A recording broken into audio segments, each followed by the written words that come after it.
Okay, discussing football now on the Sportsmax Zone. Let's continue a conversation we started on Monday after Manchester United and Mason Greenwood mutually agreed that the 21-year-old would leave the club. Greenwood was arrested in January 2022 on a sexual assault and rape charge, but those were dropped in November. He has not played for United since he was charged and was not even allowed to use their training ground until recently, when he was spotted with a private coach. There are varying opinions on what should happen to the talented striker, who is now a free agent. Joining us to give his take on the matter is former Trinidad and Tobago international Brent Sancho, also a former sports minister in TNT. Brent, we've waited a long time to see what Man United's decision would be on Mason Greenwood. The decision has finally come in the form of a mutual agreement between Sancho and Man United, the club. First of all, do you believe the fullness of how the report hit us earlier this week?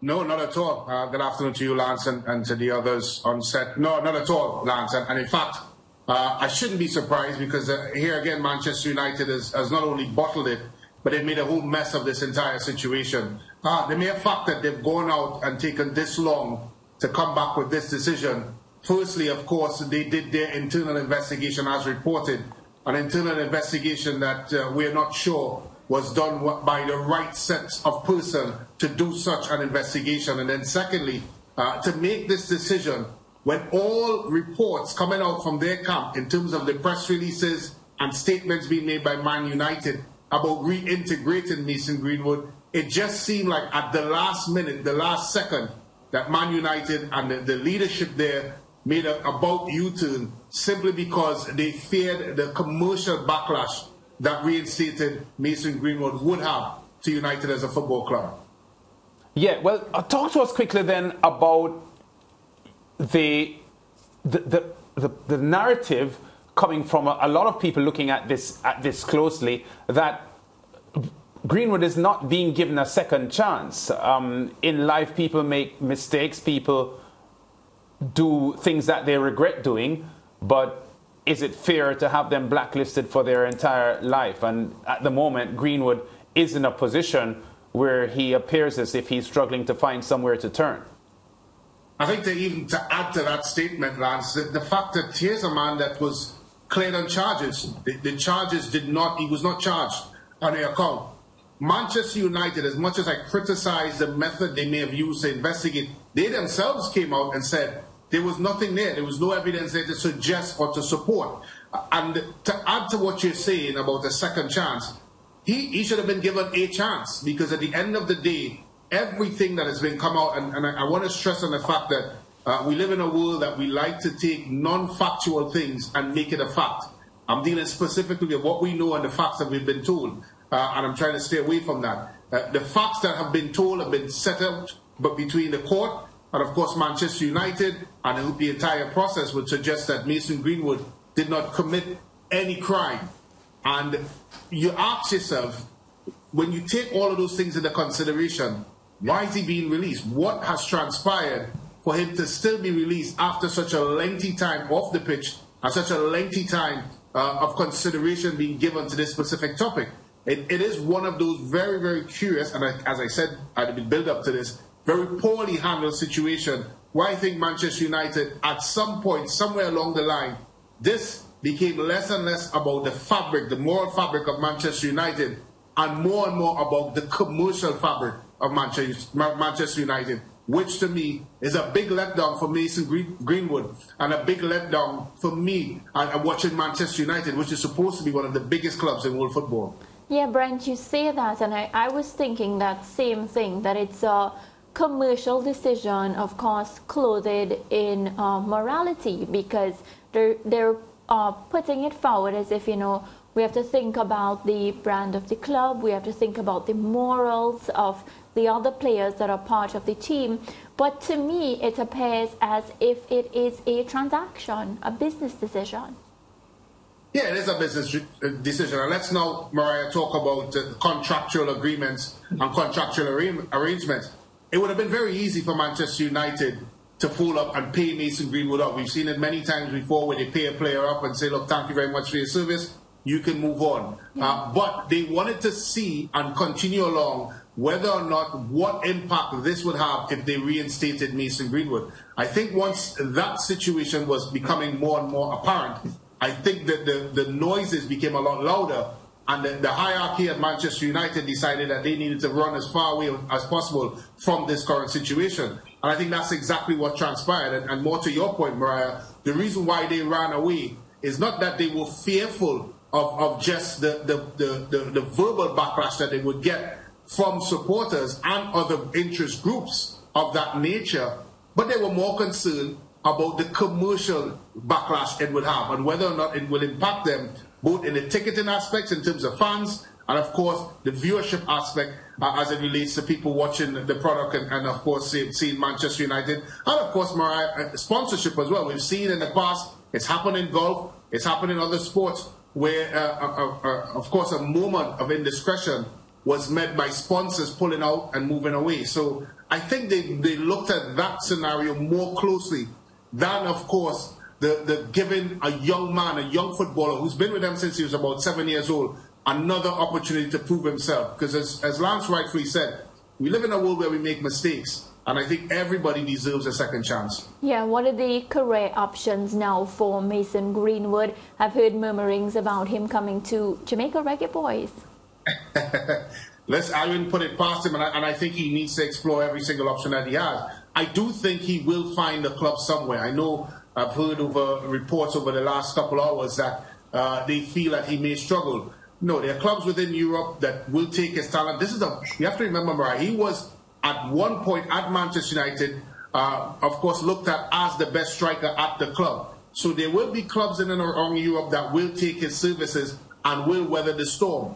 The question is, how will he be able to handle moving outside of the UK and trying to, of course, kickstart his career? Of course, already there has been reports that he has received lucrative offers in Saudi Arabia. I'm not sure it's an option that he will take. I can see him going across in one of the countries in Europe and trying to rebuild his career. And if you need any insight to something like that, just look at Fernand Mendy, the Manchester City player who moved across to France to kickstart his career. So you would think that the Saudi Arabia move would be a less likely move for Greenwood than somewhere in Europe? Yeah, I think so, simply because I don't think Saudi Arabian League has the sort of lights around it, maybe as a league in Italy, maybe Belgium. I'm not sure Spain would take him.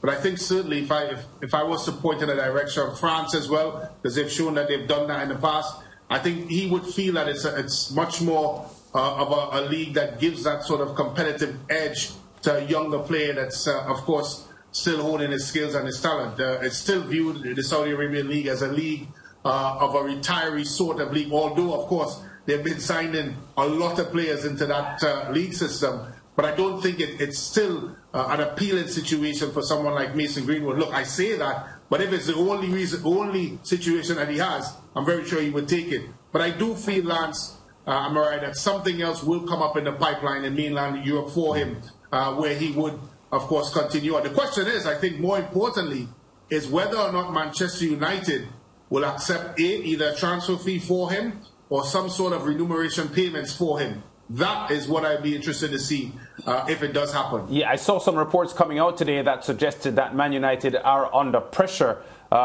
because there's a suggestion that they would have to or they should donate any transfer fees to domestic abuse charities.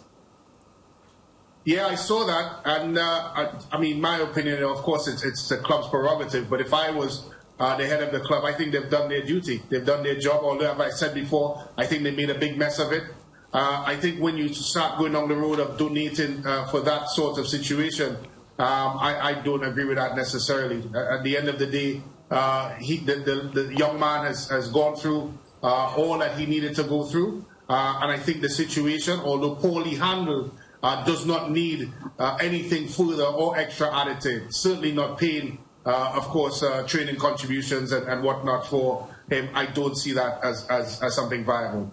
Yeah, Manchester United, a very, very big and respected brand. Brand, do you see how they handle this situation affecting how other clubs, think about even integrating a Mason Greenwood into their squad, or even consider have him train with their team or bring him across to their team?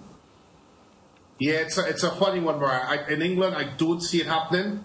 And English football is a very funny football, because I know before we spoke about it, they talk about football having a morality of its own. I think English football has a morality of its own, because I've seen on many occasions they talk about the Saudis' money, but if you look how many football clubs in the UK is owned by Saudi owners, then you'd ask yourself and scratch your head as to how that has happened. So they do have their own morality. However, I don't see him integrating into an English club because of course, of the noise that is coming out of England.